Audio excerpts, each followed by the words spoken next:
So now we're going to look at Murray Rothbard, David Friedman, and Anarcocapitalism.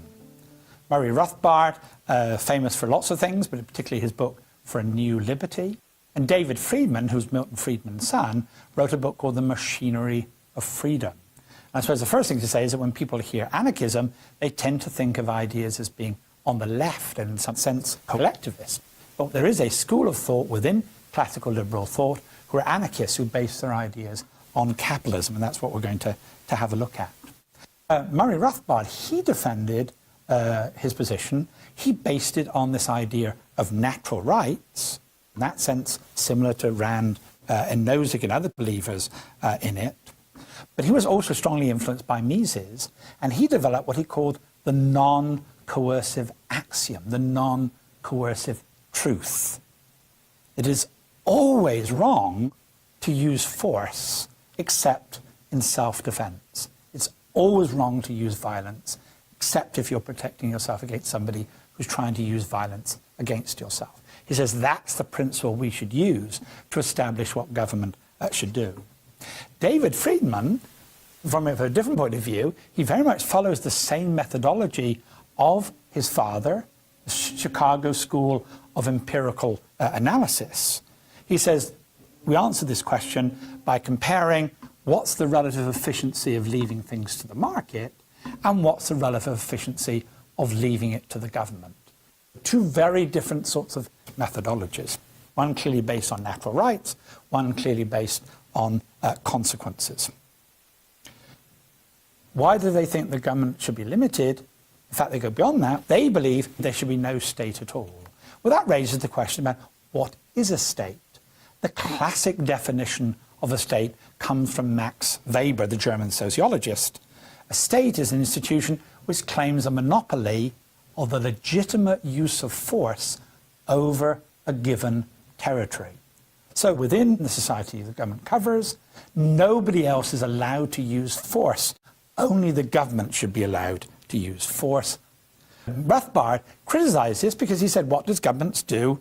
They violate our rights. They obtain what they want through coercive means. If we don't do what the government wants, they will throw us in prison. So, for example, he says that taxation is theft. If somebody came along and took 25%, 40% of our income and said, if you don't give it to me, I'm going to put you behind a jail, we would call that person a thief, a criminal. Rothbard says, well, why do we behave any differently when it's the state that comes along and says it wants to take 25% and 50% of our income? It is the state is simply a criminal which is violating our rights. David Friedman, taking this efficiency approach, he says the state is inevitably inefficient. All right, we carry out the empirical approach. We measure government efficiency versus market efficiency. He concludes the market is always more efficient than government. Whereas his father Milton Friedman saw there were some circumstances where that wasn't true. He argues empirically it's always true.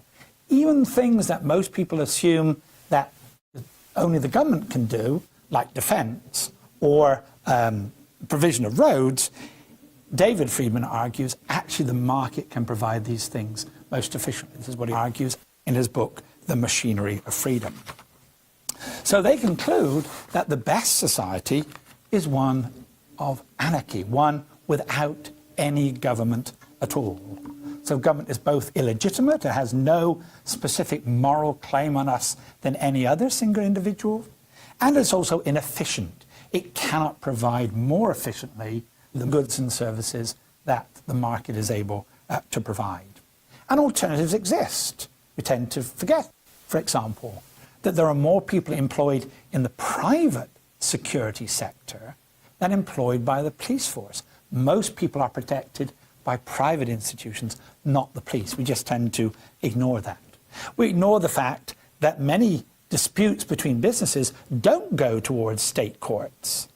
That in fact, many business disputes are settled in private arbitration courts because state courts are so slow, they're so inefficient, they're so unreliable, many businesses would prefer to use private arbitration agencies to do this. So they think that there are other alternatives to the state provide these goods.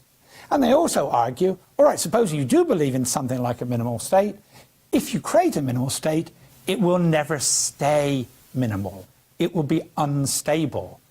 And it will either have to go in one direction, which is the most likely, it will start as a minimal state and then it will grow and it will grow and it will grow and it will grow, or, which is what they favour, let's go to anarchism of having no state whatsoever.